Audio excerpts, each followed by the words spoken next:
Hi, this video is going to be looking at kinetic energy and power.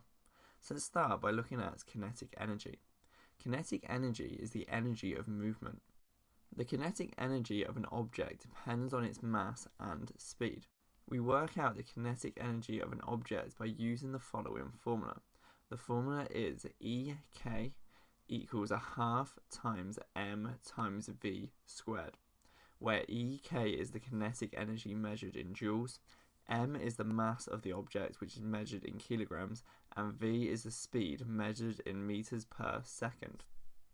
We must be careful when using this formula because it is not as straightforward as some of the other formulas that we use in this module. There are two key parts that we need to watch out for. The first one is remembering the half at the beginning of the formula. The second one is remembering that we square the speed of the object, so we have v squared. So let's have an example. A car has a mass of 2,900 kilograms and is travelling at 35 meters per second. What is the kinetic energy of our car? To work out kinetic energy, we need the formula that we've just gone through, which is EK equals 1/2 times m times v squared.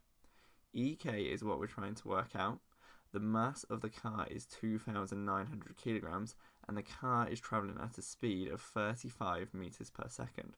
Therefore, EK is equal to 1/2 times 2,900, which is the mass, times 35 squared, which is the velocity squared. This gives us a value for kinetic energy of the car of 1,776,250 joules. The kinetic energy of an object is dependent upon an object's mass and its speed. The heavier an object is, the more kinetic energy it will have. Also, the faster an object is travelling, the more kinetic energy the object will have. Let's now look at working out power output of an accelerating object. The equation that we've just looked at is also useful when calculating the power output of something that is either accelerating or decelerating. We can work out the power output by using the formula, which is P equals E divided by T, where P is power output, E is energy transferred, and T is time. The energy transfer with an object that is accelerating or decelerating is the change in the kinetic energy of the object. So let's continue the example that we had before of the car, and suppose that the car increases its speed from 35 meters per second to 45 meters per second in 5 seconds. Like before, the car has a mass of 2,900 kilograms. In the example earlier on, we found that the kinetic energy of the car when it is travelling at 35 meters per second is 1,776,250 joules. We can find the kinetic energy of the car when it is travelling at 45 meters per second by using the following formula. The formula is EK equals 1/2 times m times v squared. M is the mass of the object, and this is 2,900 kilograms. V is the velocity, and this is 45 meters per second. So to work out the kinetic energy of the car when it's travelling at 45 meters per second, we do 1/2 times 2,900 times 45 squared. This gives us a value of 2,936,250 joules. We can now work out the change in kinetic energy, which is the energy transferred. It's the E part of our formula, P equals E over T. We do this by taking the initial kinetic energy from the new kinetic energy.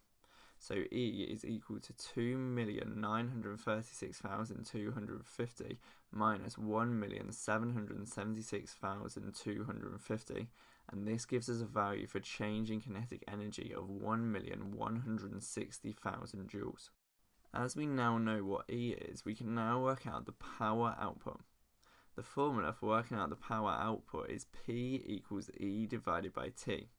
P is what we're trying to find out, E is what we've just found, which is 1,160,000 joules, and T is the time taken for the change in speed. We are told from the question that the car increases its speed from 35 meters per second to 45 meters per second in 5 seconds. Therefore, T is equal to 5. So the power output is equal to 1,160,000 joules divided by 5 seconds, and this gives us a value of 232,000 watts, or 232,000 joules per second.